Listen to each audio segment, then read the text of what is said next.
panjenengan sudah bermimpi, itu sudah disiapkan paketnya sama Allah. Tapi masalahnya paket ini tidak ada tanggal dan jam yang pasti yang diberitahukan kepada kita. Maka panjenengan harus menunggu di tempat yang namanya keimanan bahwa paket ini pasti akan datang suatu saat.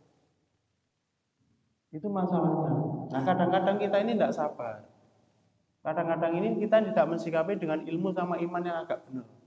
Jadi kok gak wujud-wujud ya. Kanjeng Nabi aja kadang-kadang berharap tuh wujudnya juga butuh waktu. Apalagi kita kan gitu ya. Nabi Musa juga begitu, kalau kita membaca sejarahnya kan beliau kalau ada sesuatu harapan kan tidak tiba-tiba langsung wujud. Memang ada yang begitu, tapi kadang-kadang juga ada prosesnya. Nah seperti itu.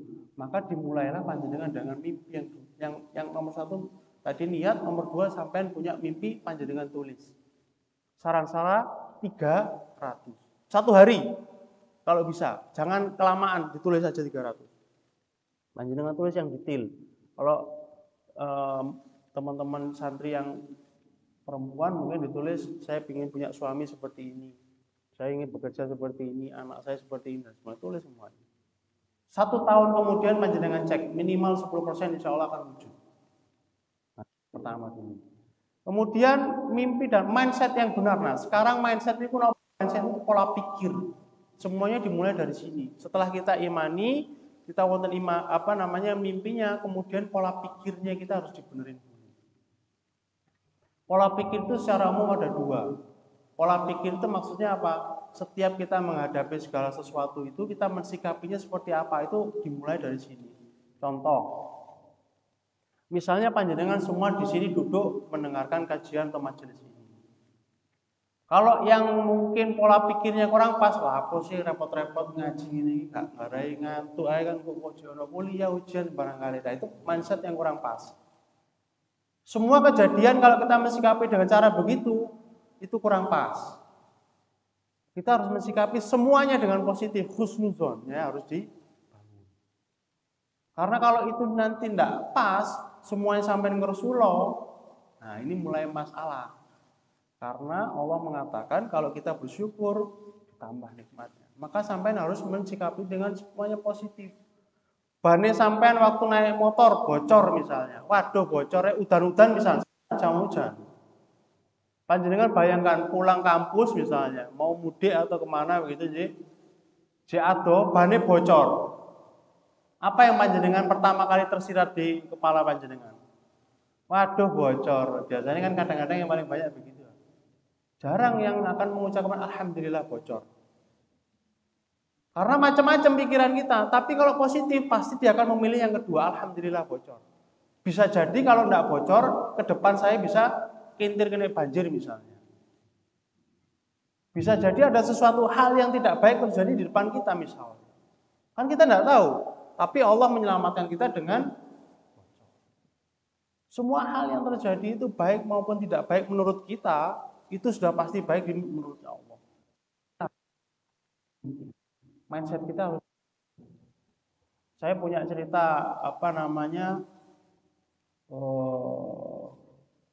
cerita nyata. Ini kisah saya sendiri pribadi.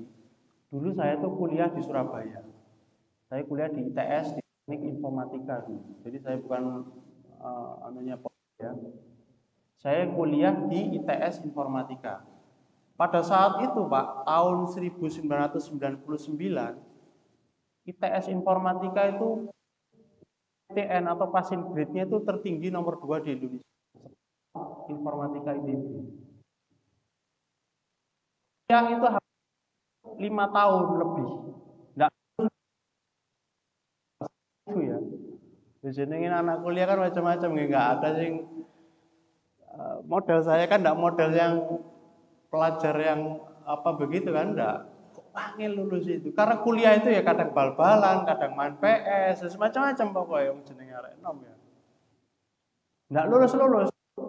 Kenapa enggak lulus-lulus? Karena kan kita mau lulus itu harus bikin skripsi ya. Nah skripsi kalau di informatika itu harus bikin program. Nah saya itu enggak bisa ngoding, enggak bisa bikin program.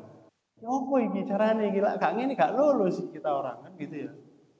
Kemudian alhamdulillah ada teman saya Kebetulan dia itu ikut MLM, terus ngasih buku ke saya. Bukunya itu warna merah muda, saya ingat waktu itu judulnya adalah Rahasia Berpikir Besar. Dan itu saya baca. Saya baca, poinnya adalah tindakan atau mimpi atau mindset yang kita tanamkan di dalam kepala kita, itulah yang akan wujud. Tadi saya awalnya tidak bisa lulus, tidak bisa ngerjakan skripsi, karena saya berpikir saya tidak bisa ngoding, tidak bisa bikin program. Ya apa caranya ini? Kemudian saya baca buku itu, oh berarti saya harus bisa. Ya apa caranya? Saya mulai mikir.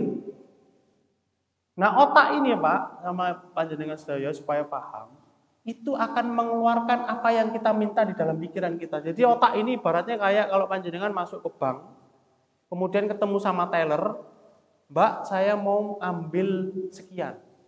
Maka otak itu akan memproses dan mengambilkan informasi seperti yang panjenengan minta. Itu proses bekerjanya otak. Sehingga kalau sampai minta kepada otak tolong carikan informasi bahwa saya ini orang gagal, maka dia akan mengambilkan informasi, oh ya sampean ben gagal kok ini, sampean begini. Maka nanti akan diberikan kepada panjenengan, diproses, oh ya aku gagal, wis gak iso ini. Nah seperti itu, makanya hati-hati. Tapi kalau panjenengan minta kepada otak, otak, golekno informasi bahwa saya bisa menyelesaikan masalah ini, maka dia akan mencari informasi dan memberikan kepada Anda. Itu cara berpikir otak. Dan itu saya praktekkan. Aku kudu iso iki, ya apa caranya? Akhirnya Pak, yang saya lakukan apa? Saya mencari mata kuliah atau bab yang tidak terlalu banyak berkaitan dengan pemrograman. Ada tapi sedikit sekali porsinya. Saya pelajari tentang sekarang kalau wujudnya itu seperti Google Map. Itu adalah prototipe yang dulu pernah saya bikin, itu modelnya kayak begitu. Jadi saya mencari satu titik menuju ke titik yang lain tuh jarak yang paling pendek lewat apa, itu saya mempelajari algoritmanya. Sudah selesai. Saya kira apa cara ngodingi? Goalsnya adalah saya bikin program dan bisa selesai skripsi kan ngoten nggih. Akhirnya apa yang saya lakukan? Saya minta tolong teman-teman saya yang jago-jago ngoding. Mas Bro, ya tolong Mas Bro kayak program ini tipis-tipis Mas Bro. Satu modul selesai. Nggak selesai, saya ulangi lagi. Ayo golek ngopi bareng, mangan bareng. Iki sing wingi garung mlaku. Kan ngoten nggih. Apa namanya? Ini bisa ini, harus kurang sedikit. Kemarin tak coba belum jalan. Sampai tandani, wah aku gak iso aku wayahe mulih dhisik kan gitu ya. Ya wis gak apa-apa wis. Tak catat lagi kan. Cari teman yang lain lagi saya. Saya teman saya lagi, saya bilang iki wingi wis digarap mbek si Bayu misalnya. Iki terusane ya apa? Sampeyan terusno iso gak njaluk tulung aku. Singkat kata selesai, Pak. Skripsi saya selesai. Dimulai dari mana? Bukan dari skill saya yang saya tambah. Kalau ada kasus saya saya berpikir bahwa saya ini bisa, maka alhamdulillah Allah kasih jalan dan itu dimudahkan semuanya. Oleh karena itu panjenengan story juga begitu. Kalau punya mimpi mau apa? Tulis dulu, kemudian sampai mensikapi dengan mindset yang positif, ya kan? Nah, yang ketiga itu panjenengan harus punya work ethic namanya. Work ethic itu bahasa Indonesianya attitude atau etika untuk bekerja. Semua di dunia ini ada harganya. Semua di dunia ini ada harganya. Maksudnya terus pundi. Ada konsekuensinya. Panjenengan kalau kepingin dapat IP yang baik, konsekuensinya harus belajar yang baik. Itu sudah pasang-pasangan. Saya pernah mendengar Tuan Guru Bajang panjenengan perso yang dari Mataram itu, beliau kan ngambil S2 untuk tafsir di Kairo. Itu beliau menasihatkan kepada kami, yang saya ingat sampai sekarang itu di dalam Quran itu ada ayat yang mengatakan Allah itu menciptakan semuanya itu berpasang-pasangan. Tafsirnya yang umum adalah kalau ada pagi, ada malam, siang, malam, kan ada laki-laki dan perempuan. Tapi beliau menyampaikan di dalam forum itu tidak cukup sampai di situ. Pasang-pasangan yang lain itu terus pundi. Kalau panjenengan pasangannya kepingin sukses, pasangannya itu ya harus kerja keras secara umum ya. Tidak mungkin panjenengan kepingin sukses, pasangannya malas-malasan, tidak ada ceritanya Pak. Itu pasangan-pasangan itu maksudnya juga begitu. Kalau sampean tidur-tiduran toh, nongkrong, ngopi, ngerokok toh, wah rada repot. Pasangannya apa? Sampai sudah tahu sendiri pasangannya mau kemana. Nah, oleh karena itu kita harus punya work ethic yang benar. Attitude bekerja yang baik, etika bekerja yang baik. Kalau sampai sudah punya mimpi yang besar, harganya ya sampai harus bayar dengan kerja keras yang lebih dari yang lain dong. Belajar lebih dari yang lain dong. Teman-teman sudah bisa bahasa Inggris ya, saya nambah bahasa Arab sudah bisa bahasa Jepang sudah bisa bahasa Cina. Nah, seperti itu. Kalau yang lain bangun jam 3 sampai jam setengah 3, nambah setengah jam. Yang lain bekerja dengan kecepatan 50 km per jam sampai nambah dengan 60 km per jam. Maka pasangannya sudah hampir bisa dipastikan panjenengan akan mendapatkan panjenengan hasilnya. Semuanya ada bayarannya. Nah, masalahnya sukses itu tidak gampang. Sukses itu susah. Tetapi tidak sukses itu juga repot.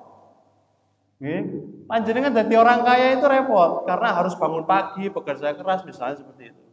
Tapi masalahnya dari wong melarat itu ya enggak enak.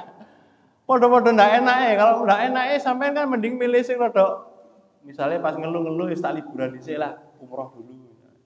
Lah sing enggak duwe arep umroh ya apa? Wis ngeluh golek sesuk anakku ngombe susu apa misalnya gitu ya. Jadi sukses itu saya katakan enggak mudah. Tapi melarat itu ya enggak enak, Pak. Melarat itu juga enggak mudah karena sampean harus mensikapinya dengan cara yang macam-macam. Oleh karena itu kalau pilihannya sama-sama tidak mudah, ya mendingan kita mengambil jalan yang tidak mudah tapi ada kemungkinan kita jadi.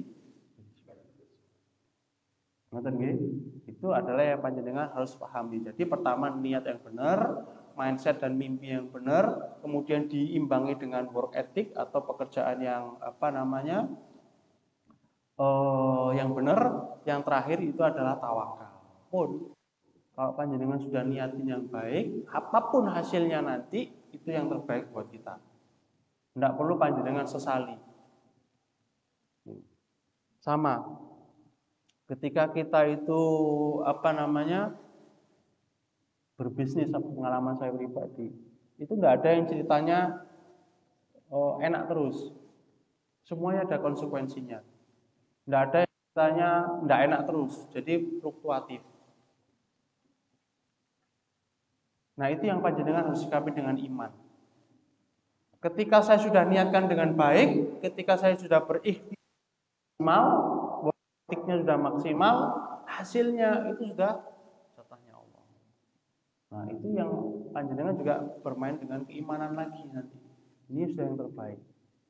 Tapi kembali lagi, kalau dengan imbangi dengan mindset yang positif, ketika terjadi kegagalan atau belum berhasil, panjenengan masih akan meneruskan perjuangan ini, itu insya Allah tetap akan wujud, tapi waktunya yang akan mungkin mundur.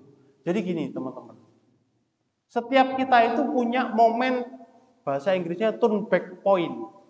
Turn back point itu poin ketika kita di titik persimpangan, bisa memilih mundur ketika kita menghadapi masalah, atau panjenengan meneruskan mengejar mimpi panjenengan.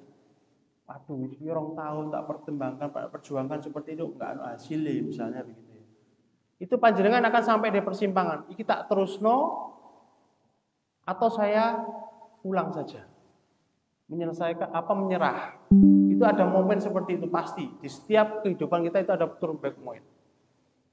Nah, tetapi kalau panjenengan memilih yang kedua, yaitu menyerah atau tidak meneruskan, sudah bisa dipastikan sampean tidak mendapatkan mimpinya panjenengan. Sudah bisa dipastikan karena sampean mundur.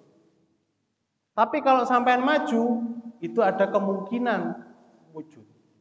Masih ada kemungkinan wujud. Tapi kalau sampean sudah berhenti, selesai sudah. Seperti itu. Jadi gambarannya kita, saya ulang lagi, kesimpulannya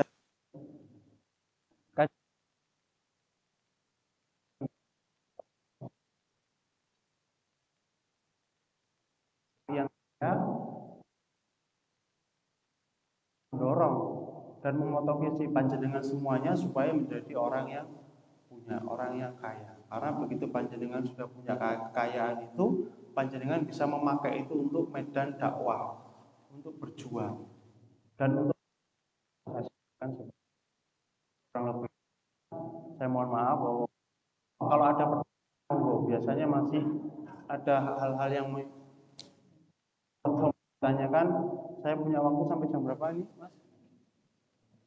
Jam 6 Ji. Sekarang jam 5.50 saya sengaja menyisihkan 10 menit. Biasanya ada yang belum paham, mungkin sakit ada yang mau tanya, ditulis, nanti sakit disampaikan, nanti saya bacakan, mungkin bisa saya jawab. Ada yang mau ditanyakan hari ini? Enggak ada? Cukup? Nanti insya Allah kita sambung lagi di pertemuan yang akan datang kalau memang kita ditakdirkan oleh Allah. Kita tutup dengan nonton yang mau nutup. Tidak ada, kita langsung saja. Terima kasih atas perhatiannya. Mohon maaf kalau ada kurang lebihnya terkait dengan apa yang saya sampaikan. Subhanakallahumma wa bihamdika asyhadu an la ilaha illa anta astaghfiruka wa atubu ilaik. Assalamualaikum warahmatullahi wabarakatuh.